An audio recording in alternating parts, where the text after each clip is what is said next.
All right, let's bring on Lauren Southern. She's a Canadian. I don't know how she became so intelligent and insightful at being a Canadian, but she did. She wrote the book Barbarians: How Baby Boomers, Immigrants, and Islam Screwed My Generation.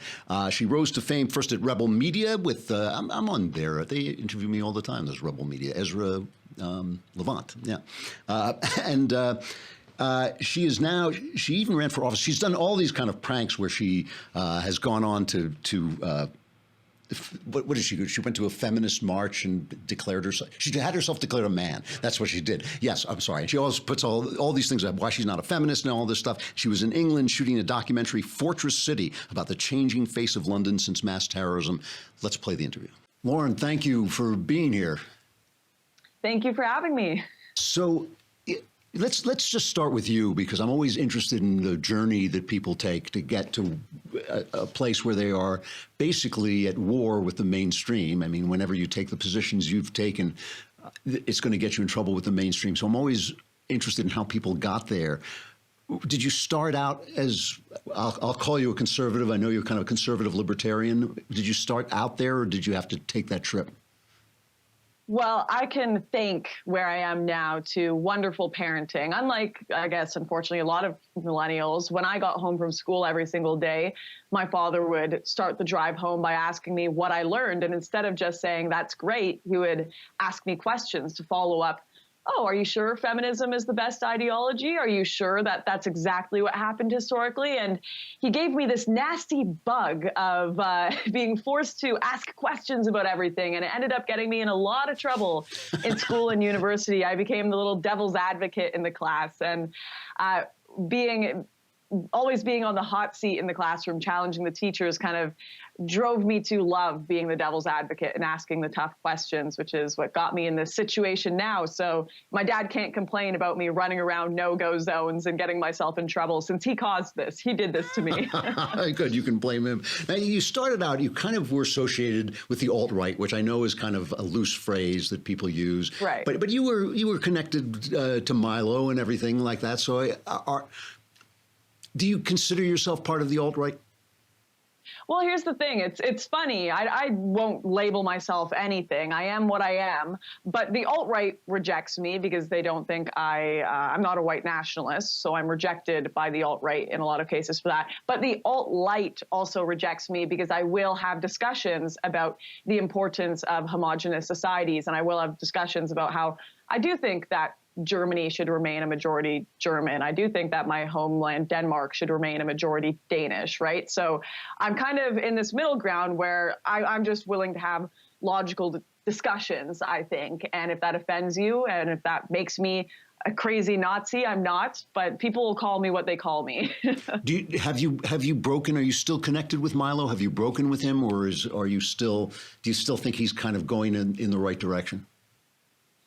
I was just talking to him recently. I think he was just in London where I am, and we were going to meet up for drinks, but he's quite busy. So I haven't talked to him in a long time because he's things went on a little roller coaster ride throughout his campus tour, of course, and his downfall and comeback. And I more knew Milo before all of that happened, before his fame per se, where we were crashing Amber Rose slut walks together. Okay. I guess what I'm trying to ask, your book is called Barbarians: How Baby Boomers, Immigrants, and Islam Screwed My Generation. And obviously the first thing that comes into a left-winger's mind when he hears that is, oh, what a horrible racist you are, and how you hate immigrants and you hate Islam. Defend yourself, Lauren. I mean, do you defend myself? Yes. Do you in fact hate people for the color of their skin or for their religion? Well, you know, it's funny. I was actually having a debate with a left-winger in a pub the other day, and they were just telling me, Lauren, all I want for society, all I want is for us to all get along. I just want people to live their daily lives with the most fulfillment, the most happiness, and the most peace. And that's what I want as well. I want the highest amount of freedom with the highest amount of safety and peace and happiness. And the way you get that statistically, this has been shown in studies time and time again, is one, with a homogenous society and a free society. And unfortunately, homogenous means you cannot have open borders because people do not assimilate fast enough. And homogenous also means you can't have this myth of multiculturalism. It's a myth. It hasn't worked everywhere it has been applied. Every time you see people with hardcore radical ideologies like Islam, or even just really strong cultures, like we have a lot of Chinese come into my hometown of Vancouver, they just don't assimilate. They don't talk to each other. They don't even do business with each other. Even if there's money on the line, I don't go into some towns anymore in British Columbia and Canada because people just won't talk to me because I speak English. And this is not something that is going to last. I mean, Justin Trudeau can say diversity is our strength over and over and over again. But as the face of the nation changes and people find that multiculturalism is really just segregated enclaves, that answer is not going to be good enough for the young people who find themselves a English-speaking minority in certain places. It's not going to be good enough for people who find themselves completely just disregarded by their communities because they are still beholden to Western ideas. And it's not been working. It's been a complete and utter failure. This is something even people like Angela Merkel are starting to recognize and say, maybe we made a mistake here. Maybe things went too fast. So like many leftists, I want peace as well. I want happiness. I want things to work out fine and dandy. But we all know that that is a pipe dream unless you make some tough decisions to ensure happiness. And that may not be for everyone, but it at least can be for some people within your borders. You know, it's interesting because it is a dilemma in countries like the European countries that are actually based on race. Germany is Germany because it's filled with Germans, French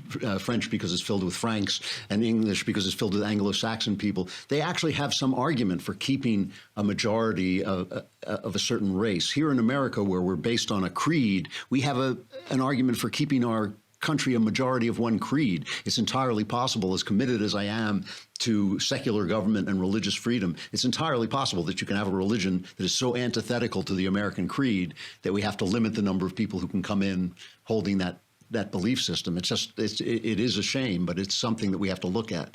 One of the things that I'm really interested in, I've watched a lot of your videos about feminism, one of them called Why I'm Not a Feminist, one of them Why I'm Not Married, which I thought was kind of interesting too. And as an old guy looking at younger people, I'm always kind of fascinated with this because it seems to me that feminism has so eaten away at the respect that was once paid to homemakers and mothers that I frequently hear young women making excuses for the desire to become a homemaker, the desire to live a private life or to be a mother, and also using feminist terminology even as they reject feminism. So they say, I'm not a feminist because I believe you can be more equal by not being a feminist, where the question is equality even a goal?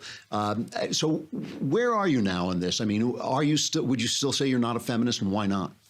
It's funny. I'm definitely still not a feminist, but I think your point of people using feminist language to reject feminism is a fascinating one, and asking, is equality the goal? Because that's another journey I've made since my rejection of feminism, of saying, maybe me saying this is all about egalitarianism and total equality, and that's why I reject feminism, is still the wrong idea, because women and men are not the same. That is just a fact. We have different brains, we have different wiring, we have different things that make us happy, make us tick. And the reality is that in many different aspects of our lives, women and men are going to compete differently. They're going to react to things differently. In fact, I do a lot of research and even speeches on something like sexual market value. If women, for example, have sex with over 20 people, Harvard studies have shown that after that, there is almost a 0% chance of their marriage working later. They're almost 100% likely to get divorced once that number has reached 20. For men, completely different. So should we be approaching the genders as the exact same if our point is to achieve happiness for both these groups? The obvious answer when looking at the research is no. We need to approach them differently and realize that traditional lifestyles actually do lead to a lot more happiness for women because they react differently to things like sex. It's something that's very powerful and impactful to them. Also, they're just, quite frankly, not as happy in working jobs. If you've ever read, the Coming Apart. Yeah, excellent. Who's that by again? Charles Murray. There we go. Charles Murray. There, but two of us working together have come up with.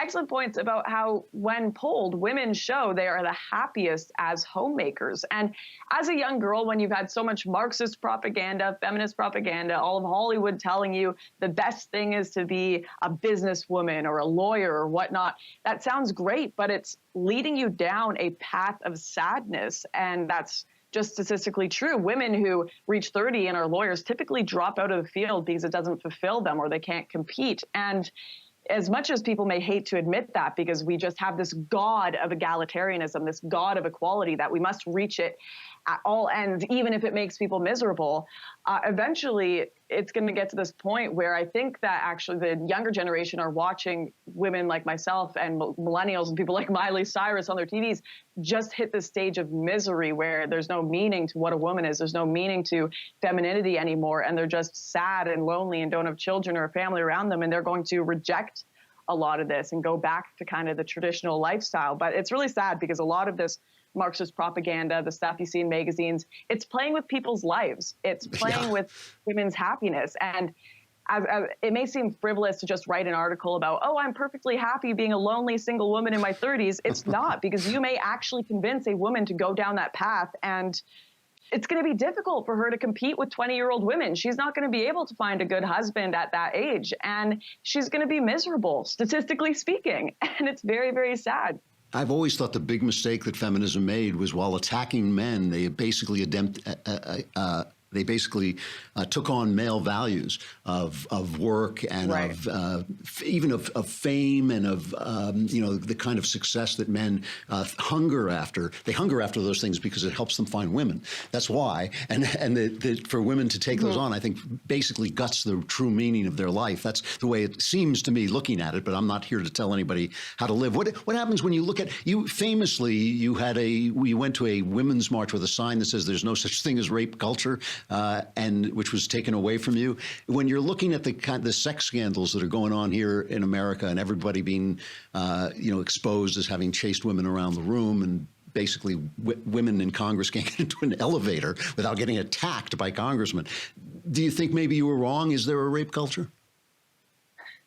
Well, we are certainly importing one when it comes to immigration in Europe, but also within Hollywood. This is the thing. People don't, when it comes to normal society in the West, no, we do not. The majority of people reject rape. When you are proven to have raped someone, you go to jail. You cannot call that a rape culture. What I will say is that the elites play by a different set of rules. When you have enough money to hire all of the lawyers in the world to intimidate someone, to pay someone off, when you hold someone's career in the palm of your hand, their success, their failure, of course you're playing by a different set of rules than the average young man on a college campus who will get accused of brushing a woman's arm and get kicked out of his school in these days. So of course the Harvey Weinsteins of the world are playing by a completely different rule book than the average man.